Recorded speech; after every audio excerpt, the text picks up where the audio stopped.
Hello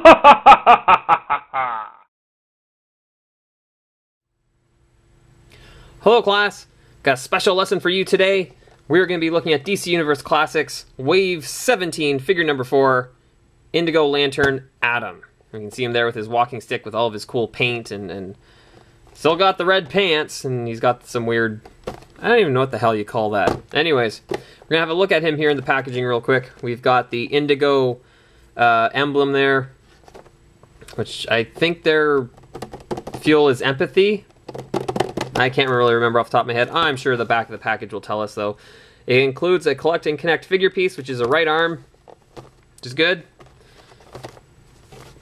And we'll have a look at the back then. There we can see Atom proudly wielding his Indigo Lantern power ring. Oh, he's got the symbol on his arm, too. That's nice. We'll look at that more in a little bit. His biography: one of the most brilliant men on Earth, Professor Ray Palmer became the Atom after creating a belt that allows him to shrink to microscopic size. After his best friends Hawkman and Hawkgirl were murdered and transformed into Black Lanterns, Ray was granted an Indigo power ring to assist in defeating the Lord of the Dead, Necron. Lord of the Dead. Seems like, you know who they should have had for this? They should have had Ash from Evil Dead, because he would have just kicked all their asses. At any rate, his first appearance was Blackest Night, number 6, in February 2010 as an Indigo Lantern, part of the Indigo tribe. His occupation is physics professor. His base of operations is Ivy University, and his special abilities include genius intellect and the ability to change size. Indigo Lantern power ring and staff channel the powers of the different Lantern Corps. I don't even know what the hell that means. At any rate, some other figures in the wave. There is Wonder Woman as a Star Sapphire, Sinestro Corps Scarecrow, Blue Lantern Flash. Of course, we've got Atom here. Yellow Lantern Lex Luthor, and a black or white version of Hal Jordan. And they all build the Anti-Monitor, who looks super pissed there, or super excited. Like maybe he's like, it's Christmas! Or, anyways. So that was our look at the packaging for this dude. What we'll do is we'll open it up and have a closer look. Alright. Here we've got a look at the Atom, Ray Palmer, as a member of the Indigo tribe. And we'll have a look at him, and we'll talk about him a little bit more. I gotta say right from the beginning, this to me was one of the pleasant surprises for the wave, this particular figure. The coloring is really good. We've got kind of the darkish purple, bluish color on these shoulder bits, the mask that he gets, as well as his boots, which we'll talk about more in a second or two. And they do match the color of his staff, which is good. Now again, Indigo, I don't know what color Indigo is. I was guessing it's purple-ish. Come on guys, keep it simple. Green, yellow, red, orange, blue. Use words that I understand. At any rate.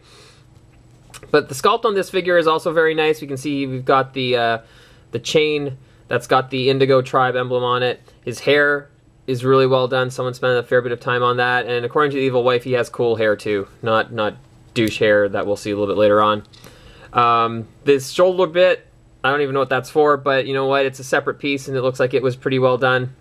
Same with the chain for the thing around his neck. We'll get rid of this for a second. He's got these bracelets, arm bracer things, I don't know the point of those.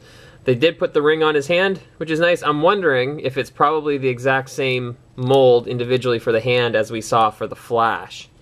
So you know what we'll do? We'll grab the Flash. No, they're different. One is opened and one is closed. Interesting. Get out of here. That's what happens with the ADD. Anyways, we can see he's got this extra belt just to make sure that we remember he's the Atom. It's got his symbol on it, which is nice. Is that supposed to be what he used to kind of wear anyways? I don't remember.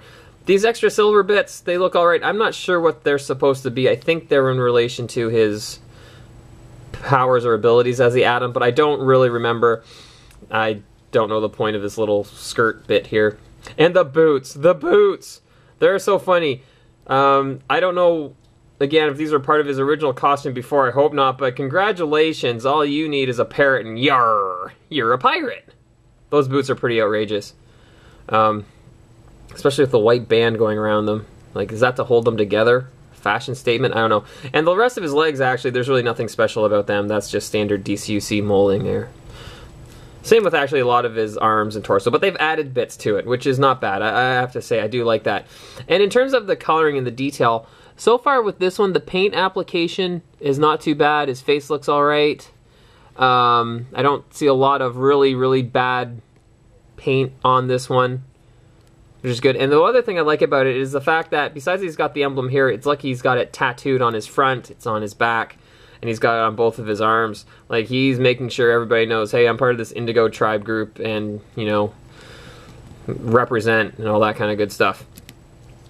Now, for the articulation for this figure, you know what, we're not going to break any new ground here, but his head can go around. Oh, it's a little bit tight. It can go up and down a little bit. His arm will rotate at the shoulder and go up and then back down.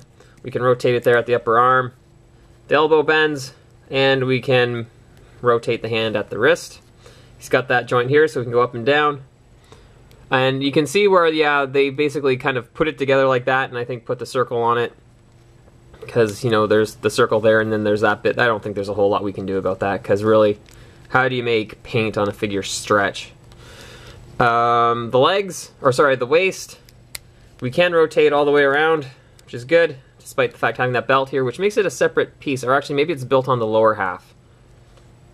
But it's not connected to the top half, and that's good.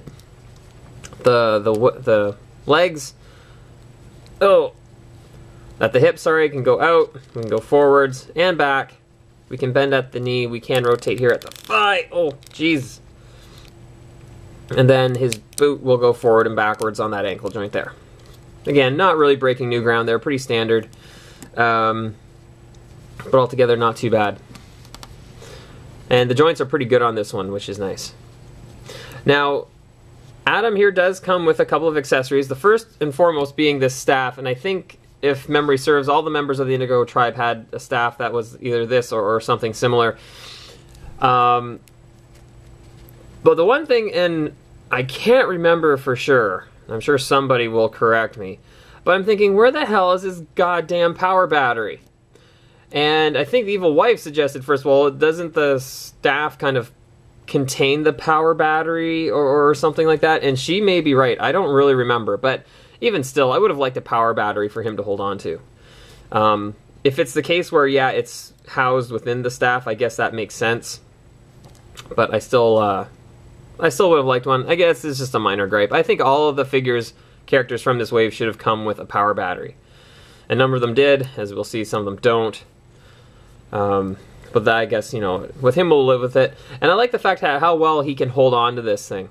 I really do appreciate that. The fact that it's so narrow at the one end makes it easy to put into his hands, and then he can have him holding on to it like he's about to fight with it. And that's very nice. I am impressed with that. The other thing he comes with another arm of anti-monitor. Looks like the right arm. And we've seen before how big it's going to be. And much like we saw with the Flash, so if you want to go check it out, if you try to bend the arm, and I'm not going to on this one, but basically it's just going to pop this hose out of the shoulder. Okay, guys who designed this, if you want the arm to bend, which you do because you can see the joint there, make the goddamn hose connecting the gauntlet to the shoulder long enough to do so, and a soft enough plastic. This is pretty stiff. So I don't think Anti-Monitor's arms are going to move that much, which I guess we'll look at a little bit later. But yeah, that's my gripe. This kind of pisses me off. Oh, it's got some heft to it though. At any rate, if I were to give a grade for the Atom, you know what? I was originally going to grade it lower, but you know what? I think the Atom, for me, has to go into, let's say, the A- range. A- for the Atom, and it's, for me, a really pleasant surprise for the wave. I didn't really think too much of it when I saw it on the stands, and I didn't really care to get it right away, and blah, blah, blah, blah, blah.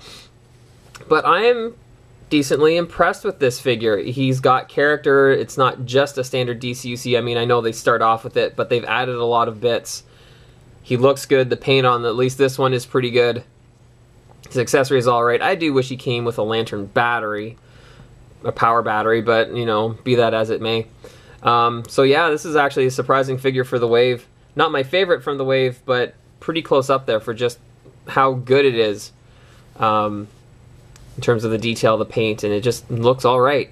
So I think that's our lesson on DC Universe Classics. I think it was Wave 17, Indigo Lantern, Indigo the Atom. Thank you very much, and class is dismissed.